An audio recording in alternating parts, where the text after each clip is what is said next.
kutegeera bulungi.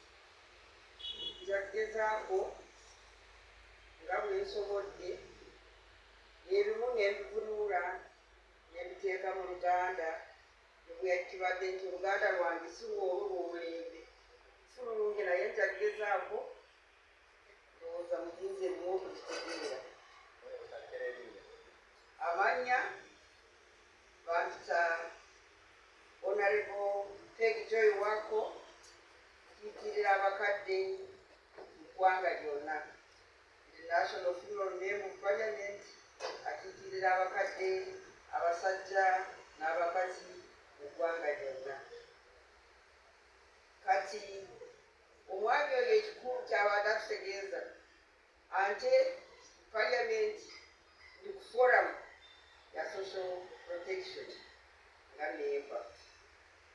Kati nga bwe mukimanyi ng'ono bwe babagambye nti omwezi gumu gwe tugendamu gw'Oktoba gujja kuba social protection month, gujja kuba mwezi gwaffe ffe ng'aba forum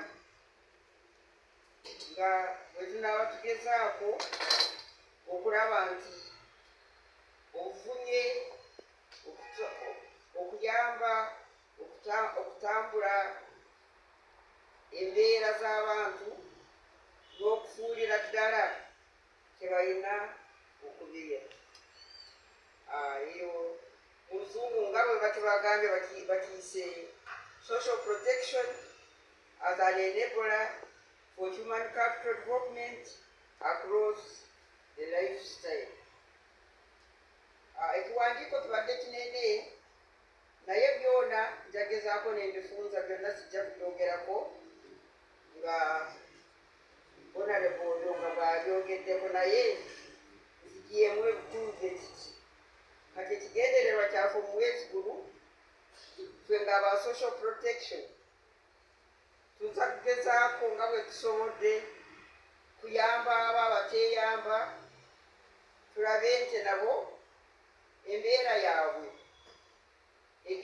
tugezezaako okugikyusa. Nga bwe mukimanyi bulungi nti policy ya gavumenti egezaako nnyo obukaakati ekikulu kyekola kulaba nti omuntu oli owa wansi nnyo nnyo nnyo nnyo erina engeri gyemuyambamu at least naye n'atuusamu mu mbeera ye, kubanga abasinga abeeyo wansi akola n'ajja ku mukono n'ateeka mu kanwa tagirako ekisigaddewo. Naye naffe nga forum ekiikirira abantu ab'engeri eyo tugezaako kulaba engeri gye tunaayambamu abantu ab'engeri eyo ne batuuka ku standard gye balina kuba nga babeerako. Era ebimu ebibadde mu kiwandiiko kyaffe tugambye ffe nga forum tujja kugezaako kubatuusaako, tulabe nti tubatuusizaako enjigiriza ennungi okuviira ddala wansi okutuukira ddala waggulu. At least twagala buli muntu wenna mu ggwanga lyaffe afune okuyigirizibwa okuva wansi okutuukira ddala waggulu. Ekirala twagala okufuna ebifo ebijanjabibwamu etuyinza kugendamu tufunayo obujanjabi olw'embeera zaffe nga health clinics, health units bwe tuyinza kugenda ne batujanjaba enzigi eri wansi okuviira ddala ku health center. Tulina 2, tulina 3, 4 kubanga ezo zeziyamba abantu abangi. Tulina amalwaliro yes, naye amalwaliro nga bwe mukimanyi gali omu bibuga, naye erya wansi tutera nnyo okuyambibwa health units. Ffe tujja kulaba tugezeeko kulaba zino health units zituukidde ddala ku muntu owa wansi, tuwatuuseeyo byombeko byokka naye okulabira ddala ebyembeko gyebiri ababikoleramu gye bali ate n'eddagala eriyamba abalwadde nalyo nga lituuseeyo. Ekirala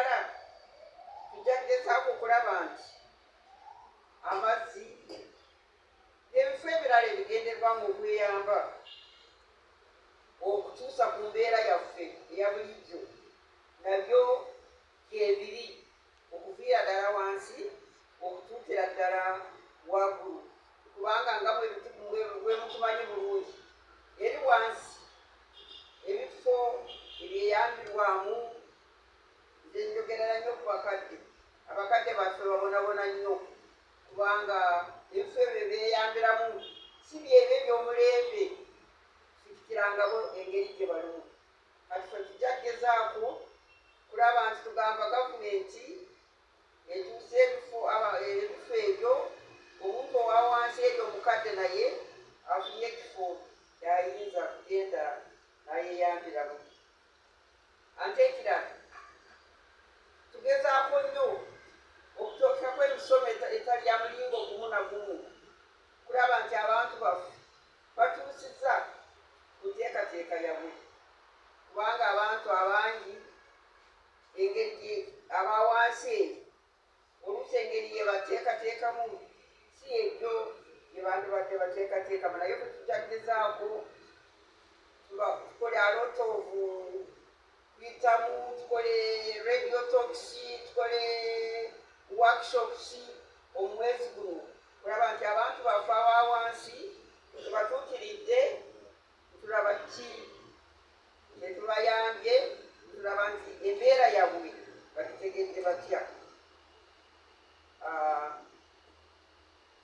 era abo abantu baffe abeeye wansi tulinayo ngaabo abantu baffe abaafuna obufunyi abo nabo tujja kubatuukirira n'abaana tugezeeko kulaba nti gavumenti etaddeko pulaani eyinza kuyambira ddala oba abantu baffe abali disabled abo abaafuna obufunye oba abaana bato oba emijeeto yaffe abasigazi oba abakadde ekyo kyekintu ekimu ekitujja kuba tulwanako omwezi guno bwe tutadde kati okukola ebyo byonna twagala kubawa amaanyi programu ezitulaba tutaddeko ezitujja kuba tukola tujja kuba kukwata ku bayuth bebasigazi baffe emijeeto ku bakyala tukimanyi bulungi abakyala baffe be bangi ate bebabeera eri emabega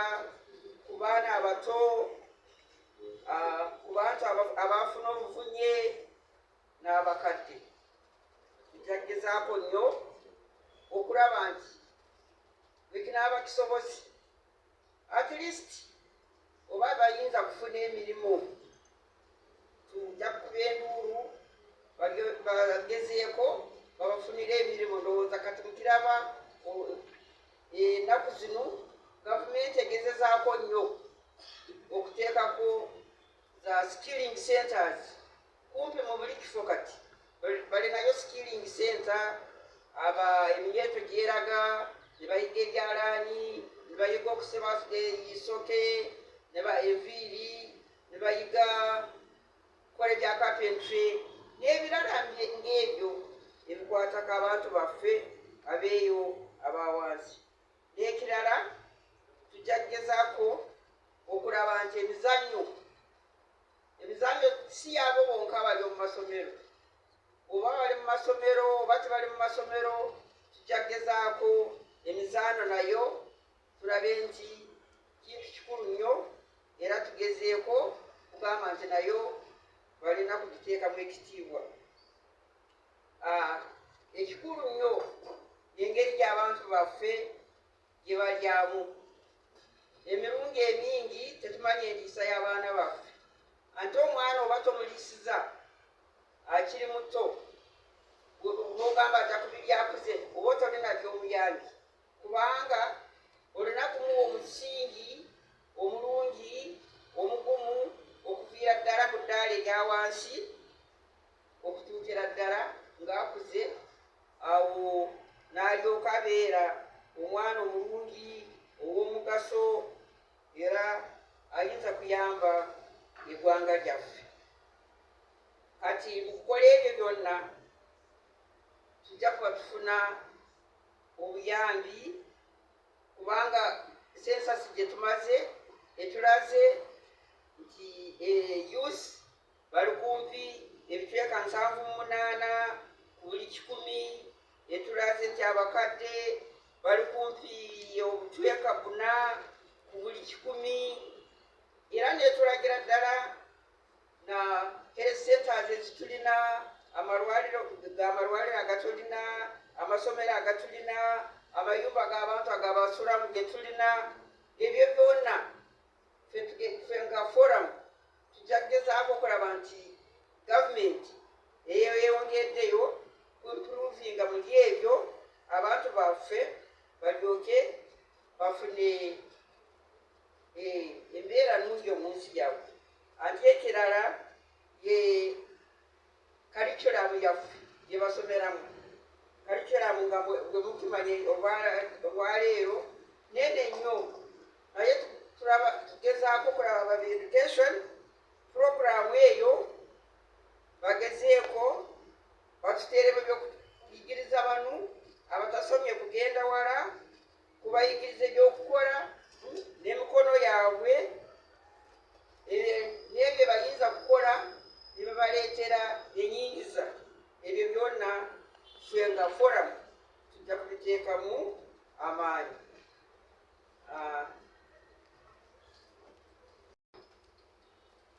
Erina bingi byegezaako okukola, era puroguramu ezimu ndowooza muziraba. Ng'abakadde kati balina puroguramu egyo ya seeki, abalina emyaka 8 n'okweyongerayo bafunako akasente ka seeki. Kayambye kinene ffe ngaffe abagenda mu byalo eyo netulabako akasente, abamu bakanyooma nti katono, naye bw'otambula n'ogendako mu byalo ffe tusanze ako akasente abantu baffe kabayambye kinene. Tulinawo na puroguramu engi ey'abaana bato bagiyita Child Sensitive Social Protection Program. Eyo puroguramu eri mu Northern Region, eri mostly mu refugee camps. Eyo mu refugee camps bayamba abakazi abali mbuto n'abakazi abonsa abaana baabo. Abo abakazi buli mwezi bafuna sente $1,000, bafuna sente $1,300 kubayamba mu ebyo. Era n'ako akasente nobwe kali katono, naye tukuffe tusanze kayamba nnyo abantu baffe. Era na wano mu Kampala wano tulinawo abawala kumpi 3,000 abali mu kibuga mu Kampala muno. Abo abawala nabo balinawo puroguramu za gavumenti zimbagambye za skilling n'endala ezibayamba.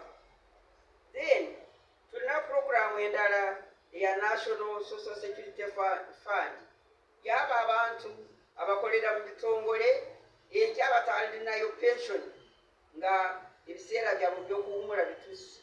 Abo nabo tugezaako okulaba nti sente zaabwe kampani ze bakoleramu zibabiikira sente zaabwe ezo za Social Security Fund ezijja kubayamba enkya nga bavudde ku mulimu.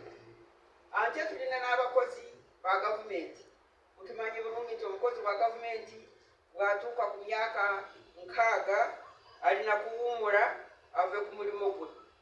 Abo nabo ffe nga forum tukifolowinga tulabira eddala nti bw'aba agenda kuwummula ng'awezezza emyaka 60 gavumenti emuwadde akasiimo ke, ate eyegezezaako nemuwa na pensioni ye gy'alina okutunga okutuusa w'alifiira.